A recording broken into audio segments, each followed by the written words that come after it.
Ready to buy your first home, but you don't know where to start?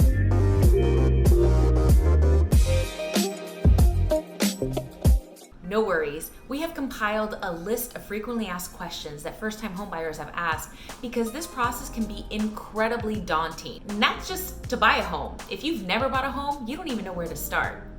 The questions are endless. What do I do when I find a home I like? Where do I start? Do I need a realtor to help me? How much is it gonna cost me? What is my down payment? All of these are legitimate questions that have answers, but they vary. For example, one of the most common questions we get asked is, how much does it cost to buy a house? Well, that depends. So let's back this up a little bit. When you first start to look for a home, the first thing you should do is contact a local real estate professional. We actually at Waypointe Realty sit down with our buyers for a free buyer consultation. In the buyer consultation, we explain the entire home buying process in detail, and then we make sure that we can take down your home buying criteria, which is exactly what you're looking for when you're buying a home. One thing that we will ask you to do is to immediately get pre-approved for a loan with a qualified, reputable lender. Always look for lenders based on reviews, suggestions, referrals. That's a great way to find a lender. We have our own lenders that we actively recommend because we've used them for years and years and years successfully, and our buyers have loved the experience that they've had with them. But we also ask that you do your due diligence and research them. Once you get pre-approved, that number is going to help us dictate which properties to look for. Because you may fall in love with a $500,000 home only to find that you're pre-approved for $300,000.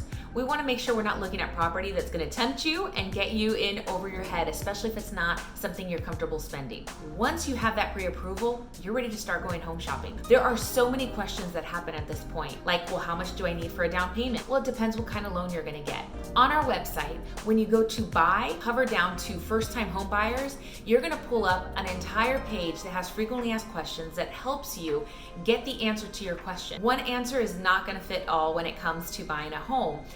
Everybody has a different down payment amount, everybody has a different loan that they're going to qualify for, and your closing costs are going to vary based upon the home that you're purchasing. Because closing costs, that is determined by your taxes, homeowners association fees, if there are any. It's going to be based upon the price and purchase price of the home, how much you put down, etc. So when you're looking for property, once you've been pre-approved, some of the things that are really important to understand is how much money do you have to come to the table with. That's going to include not just your down payment, but your closing cost. A lot of people get these two numbers confused. Down payment, closing cost. They're actually not the same thing. So you want to make sure that when you are ready to buy a home, that you have enough put away. That's why before you even look at any properties, getting pre-approved is going to be one of the most important steps to purchasing a home. A lot of first-time homeowners also ask us if there are any first-time homeowner programs or incentives. Now, we at Waypointe Realty, we do offer several programs to help with our first-time home buyers and our home buyers and sellers in general. So it's just about finding out what your needs are. But there are also down payment assistance programs with counties. In the state of Florida, we have down payment assistance programs almost in every single county. But the tricky part is that you have to research them, make sure that you understand what they offer and what the requirements are. Not everybody qualifies for it. And you may qualify and everything adds up and matches, but they have run out of funds. So it may not always be to your best benefit. And they typically require a longer time for closing. And in a really hot market, sellers are not going to wait when they have other offers that are going to be stronger. But there are opportunities for assistance when it comes to first-time home buyers. So once you find your home and it's the exact home you want, you're going to have your real estate professional help you negotiate through that process. They're going to make sure that you're getting all the terms and conditions based on what you are approved for and what you're looking for. And once the negotiations are done, you are under contract. Yay! That's a very exciting time for first-time home buyers. But it can also be a really nerve-wracking time. So once you're under contract, the next part is to make sure that you're actively communicating with your lender to get all the documents necessary so that he or she can start the process of the loan. Then simultaneously, we are scheduling the inspection. You will be hiring an inspector of your choice to go into the property and find out all the details that you can't readily see with your eye because maybe you're so excited about the property that you're just looking at the cosmetic or aesthetics portion of the home, where an inspector will go a little bit deeper to make sure you understand what's going on with the bones of the home. It'll give you a better assessment of the roof, AC, electrical, all of those components that can be very costly if you don't have them looked at before. beforehand. After you've gone through the inspection period, the next thing is going to be your financing. To make sure your financing is underway, simultaneously, we will be having the appraisal ordered and the survey. The appraisal is going to tell us how much the property is really worth. So your offer may be one thing and so is the listing price, but an appraiser is a third-party person that's going to come and actually look at what the value of the home is based on marketable comps. So those are the comparable homes that have sold in the area. Does not matter what's active and it doesn't matter what's pending. They will only look at what has sold in the local area that is relative to the home that you have under contract. Now, if the appraisal comes back at the purchase price, perfect, we continue moving on. If it comes back above the purchase price, awesome, you have automatic equity.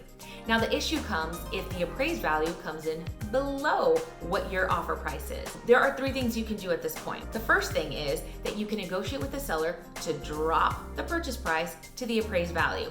That makes sense. No one wants to pay more than a house is worth. Now, the second thing is, and this happens in a really hot market where a seller has had multiple offers and they don't want to drop their price, you will either have to pay the difference or negotiate and meet halfway somewhere, where you will have to pay out of pocket additional to your closing costs and your down payment, the difference from the appraised value to what you've negotiated with the seller. The third option is if there are no negotiations, the seller doesn't want to drop and you don't want to pay out of pocket, you cancel the agreement. After the appraisal is done, then from there, it's basically waiting for closing. You just want to make sure you get your homeowner's insurance and that you've shopped around several good homeowner's insurance policies to see what's going to be better for you. Don't always pick the cheaper one. I know it's tempting, but you want to make sure you understand your deductible and what is covered in your insurance policy. Once you're done with picking your insurance and you've got your appraisal and your survey and your loan is underway, we're basically waiting for the clear to close. Once we get that, that means the underwriters have approved everything you originally did in your loan application. Your lender has given you the thumbs up that everything is looking good. Underwriters have said, yes, you're approved for the loan. The only thing left is for us to do a walkthrough of the property the day before or the day of closing to make sure that the sellers didn't do anything that wasn't there before when you originally put in that offer, and then you're good to go. Then at closing, you will have had your wire money, what your down payment is and additional closing costs, wired to the title company or the attorneys, whoever is doing the closing. And then from there, you get your keys after you sign a stack of paperwork and you are officially a homeowner. There are so many questions that come to the surface when you're in the middle of buying a home or even before buying a home. So our website with our frequently asked questions for first-time home buyers can be a great asset. Now, if there's any additional questions that you have that are not referenced on that page, please shoot us an email. We'll not just answer your question, we'll go ahead and add it to the frequently asked question to help future first-time home buyers.